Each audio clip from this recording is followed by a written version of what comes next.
నాగమణుల గురించి పురాణాల్లో ఏం చెప్పారు? నాగపాములో మణి ఏర్పడే శక్తి నిజంగా ఉందా? అంతటి శక్తివంతమైన నాగమణులు మనకు దొరుకుతాయా? అసలు నాగమణులకు ఉండే అద్భుత శక్తులేంటి? భూమి అడుగున భూగర్భంలో లోకాలు ఉన్నాయా? శేషనాగు, వాసుకి వంటి మహాసర్పాలు ఇంకా భూగర్భంలోనే ఉన్నాయా? వీటి గురించి మరిన్ని విషయాలు తెలుసుకోవాలంటే మీరు ఈ వీడియో చూడాల్సిందే. అయితే ఈ వీడియో చూసే ముందు మా ఛానల్ని సబ్స్క్రైబ్ చేయడం మాత్రం మర్చిపోకండి.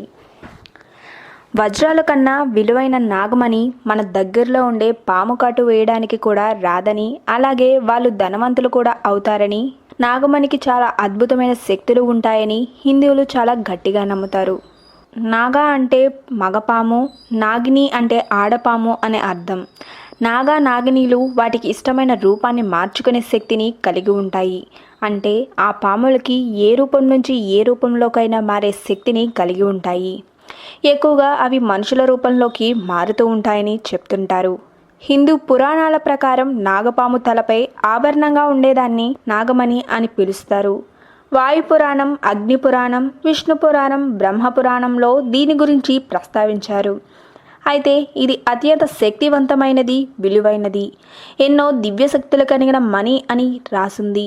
చాలామంది ఈ నాగమణిని దొంగలించడం వల్లనే పాము కాటుకు గురై ప్రాణాలు కోల్పోయారని మన పురాణాల్లో చెప్తారు.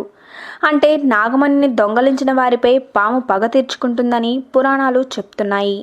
ఒక పాము లేదా 2 పాములు కూడా పగబట్టిన వ్యక్తిని చంపేస్తాయి. ఇక నాగినీళ్ళలో ఉండే విషం చాలా శక్తివంతమైందని, అవి కాటు వేసిన వెంటనే శత్రువులు మరణిస్తారు.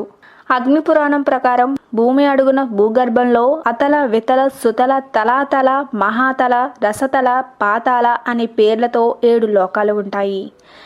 దైత్య, దానవులు భూగర్భంలో జీవిస్తారు.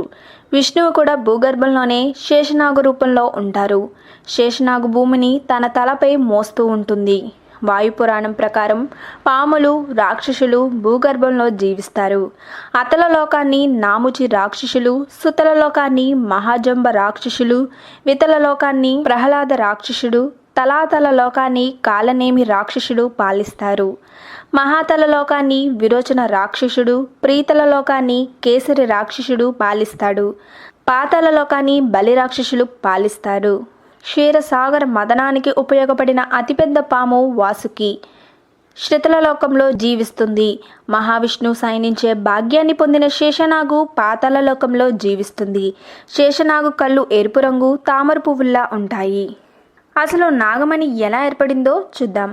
9 పవిత్ర మానులలో నాగమణి ఒకటి. దీని గురించి చాలా పుస్తకాల్లో వివరించారు. స్వాతి నక్షత్రం రోజు వర్షం పడినప్పుడు ఆ వర్ష బిందువు నాగపాము నోటిలోకి వెళ్లడం ద్వారా నాగమణి రూపొందించడం జరుగుతుంది. ఒకసారి పాములో నాగమణి రూపొందిందంటే ఆ పాముకు అద్భుత శక్తి సామర్థ్యాలు వస్తాయి.